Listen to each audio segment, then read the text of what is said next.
whenever you go into the bush or anything, always leave something behind, because you're picking something off the land, and that's the way we were taught.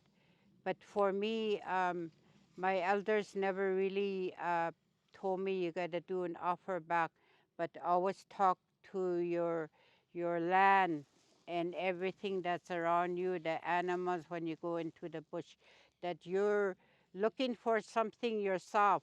You're not looking for the animals or anything to hurt them. Let them know that. Use your mind and talk to them with your mind instead of your voice and that. So now we're going to do offer, because we're going to take something off the land and we're going to use it for our medicine and that.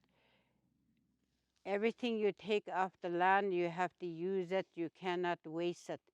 So I'm going to do an offer. Di tsan inanasai.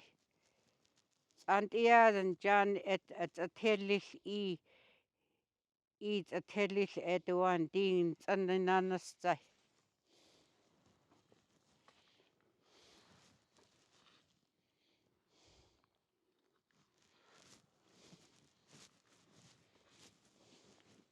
Oh, it's a, that's it.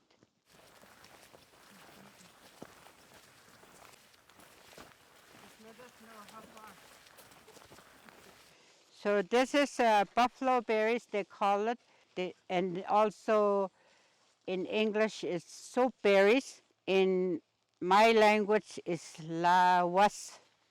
I'm just going to take a piece and see how there's an orange little spot inside around it. Yep. That's how you tell lawas. And when a child has chicken pox and they get blister, very itchy, they get itchy and they scratch, and you get all this, the whole branch, the leaf, everything like this, and then you get kind of a bunch, and then you crush it with something like a hammer, and then you put it in a pot.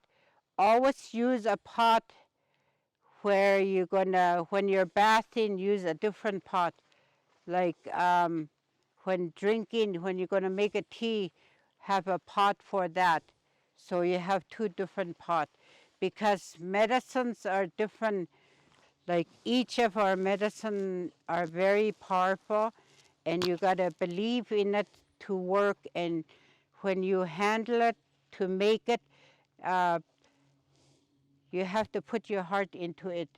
So that's, it's going to work.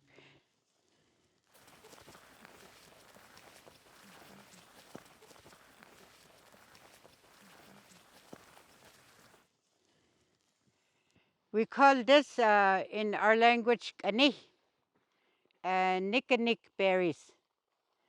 And these berries will survive all winter under the snow. And springtime we collect it, and then my mom fries it and put it in a flour batter, just like a dessert. So the leaf, the whole thing, if you got pink eye, infection in your eye, you boil the whole plant, all this, the whole plant like this, and it has a runner, it runs all over the place.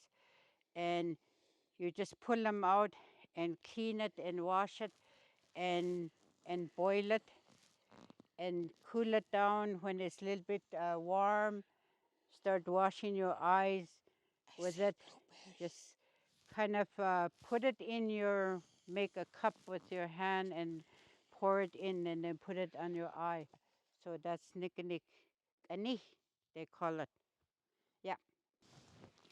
So now we go to the main things that we're here for. That's San Algat, the juniper bush. Juniper is our smudging, and we use it for medicine.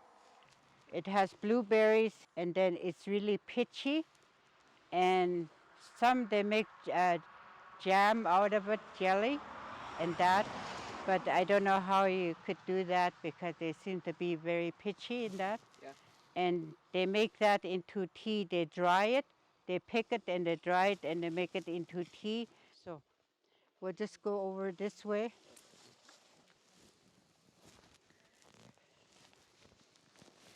What about over here? There's a big bush here.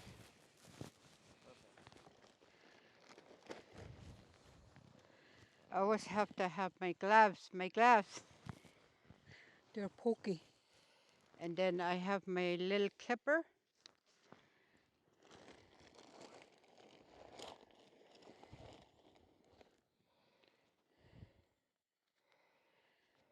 I like the smell of it. So when you're harvesting this, make sure find a really nice one and that doesn't have a dead pine needles on it. Because some of them, the berries, I don't know if it's the hot weather that we had, the berries doesn't look nice and round. It's kind of crinkled up.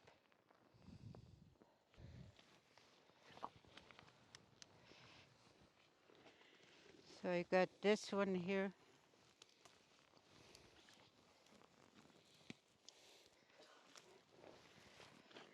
Okay, here's that's an algot. It has kind of a little greenish, whitish color berries on it. But you see the blue one on there. There's a blue one. Yep. And on side C. And so what you're looking for is the nice green one. And then try to get the healthy looking one when you're harvesting it. And September is the time to harvest juniper for our smudging powder. What we do is we collect whole bunch of branch. Just take enough that you're going to use for the whole winter. And if you're going to give it to someone to pass it on to other elders that can go on the land, you collect some for them and then you prepare it. And what I do is I, I put it upside down on all my branch, make sure I shake everything out before I bring it into the house because there's spiders and stuff on it. And I tie string on all of them and then I hang it in my bathroom on my curtain rack and leave it for about 2, maybe 3 days and the pine needle will all dry up. And what you do is you put it in in a plastic. I have clear plastic that you could see through. This is just a garbage bag, but I got industrial garbage bag that it's a see-through. And what you do is put all your dry branch into the bag when it's dried up. And what you do is make sure there's no opening in it and you put it on the floor. And then you could walk on it or just use your hand pushing all the pine needle that's dry that will fall off. And then when you're done and make sure get all the dry branch, everything out of the, you have to clean the pine needle and all that stuff. There's some stuff that goes in there and you clean it out. You only need the dry pine needle and that. And when you're done, you could put it in a jar. The way the pine needle is dry, you put it in a jar or a freezer bag, something to store it in so you have it for till springtime. And an elder share with me before we used to have a little thing that it's made out of stone. It's just like a little dish, and you have something that you crush. It has a handle, and then you crush your pine needle and make it into powder. I think that was the best way because it looks natural the way it's crushed. But now the elder said you cheat, use a coffee grinder. So that's what she showed me, and I did that. And you could just go do 2 rounds, and then it's the particles are okay, like the way you crush was the natural way. But if you do more, it'll get really powdery, and then we use that to make tea.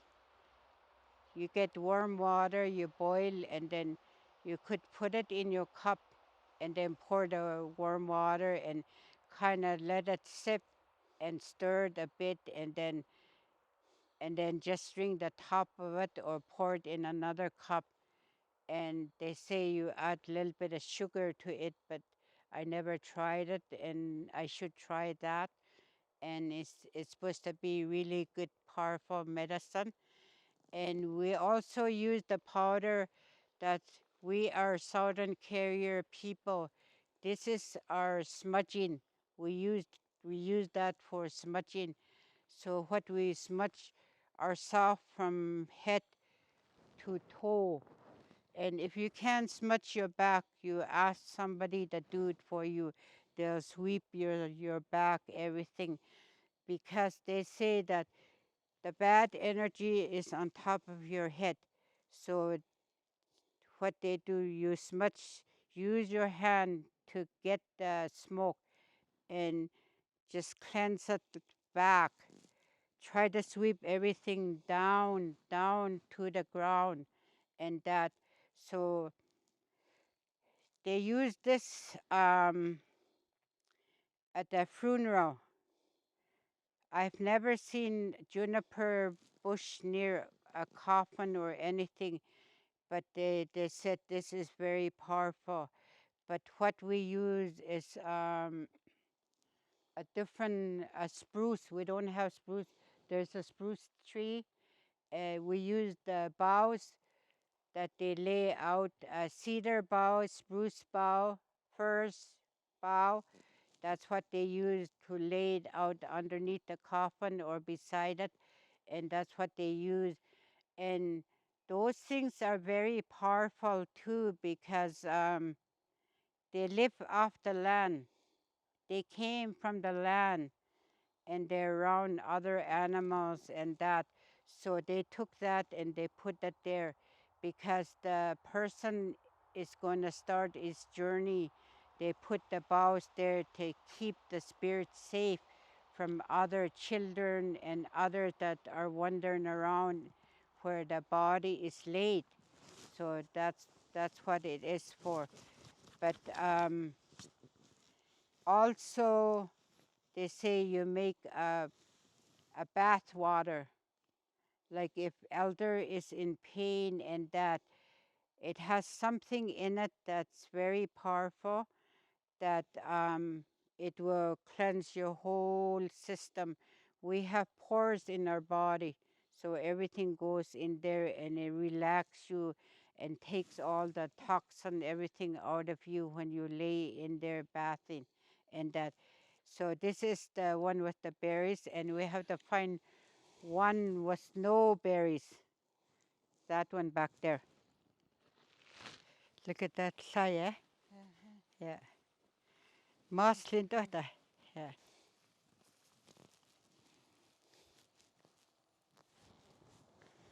So we did an offer because we're cutting something from the land.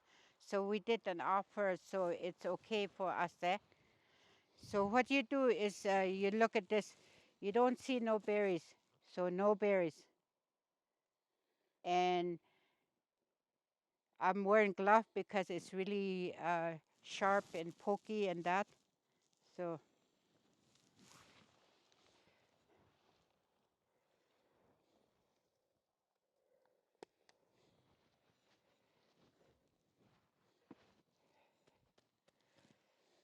so this is how it looks. Oh, it's got like September is the time you harvest everything because everything everything is inside now. It's very, very strong smell and it's pure. So you have to harvest it now. And I thought to me you could harvest it any time and that, but an elder Emily Baptiste from Cluscus, she's always sharing a lot of things, and another elder, Kathy Patrick, she's the medicine woman at NASCO. She shares a lot of things with me and that, and it's so good that, you know, Kathy Patrick, she shares, like she'll pass what she wants to pass on to you. And she said, use this, try this. And I said, it's okay. She said, I'm passing it to you. So that's the only time you take something from another medicine person, because they want you to use it and teach to the others. That's how things are passed. And you cannot take somebody's medicine and then start using it. You have to get permission, and that's the way it is. So make sure you get the one that doesn't have too much dead uh, pine needles on it. Because of the hot weather, I think that it kind of burns some of our berries. They're so wrinkled up and that. So this one should be enough for our tea. So what you do is gather, you could use with the berries that I show you, and then the plain one, no berries on it. You gather a bunch and have a big pot like this and put half water, and then make sure it's starting to warm up, and then throw all your branch into it and boil it all day in your house. And this is good for cleansing all the air in your house.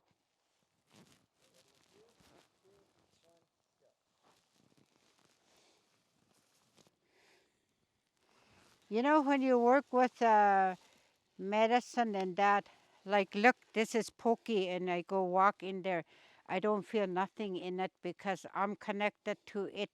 So if you're a person that just walks in and then you say, ow, ow, and that, like that, but this one is so natural, and then you don't feel nothing. So You have to talk to your plants. yeah, and always put your energy and everything into what you're doing off the land. And for example, if you're going to pick berries, make sure you get into the berries. And elders always told us, do not eat berries when you're picking berries, he said.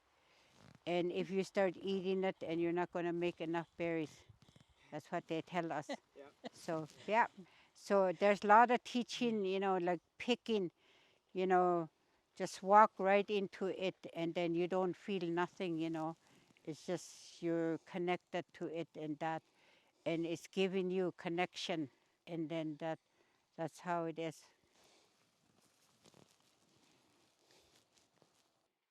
This is the aspen tree, and the moose, they like to eat this, and when you're hunting, you'll see teeth scrape mark. Yeah. And then because the moose eat it, and early time, my people, when they're children, they had worms in their stomach. They take the bark out of it. I don't know if I should cut it, or I don't know. But you know, look at this. You see that? Yeah, it's white. Yeah. Yeah, you see white? It's just like, it's wet right now, but when it's dry, see, look, it turns white. So they call this aspen, or I call it poplar tree. And it's got like a circle leaf on it. And that, I'll show you. If I'll find a green one. This is aspen. You see how it is? It looks like circle. And then when the wind comes, and then when a storm is going to come, and the wind is going to come and start stirring all leaves on different trees, and soon as when you look at the tree, and then when the leaf turns upside down, just like this, that means it's going to rain. The wind and the water, the sun, they all come together and they got to work together because the wind is the one that's stirring all the leaf. Look at this, berries. Mm.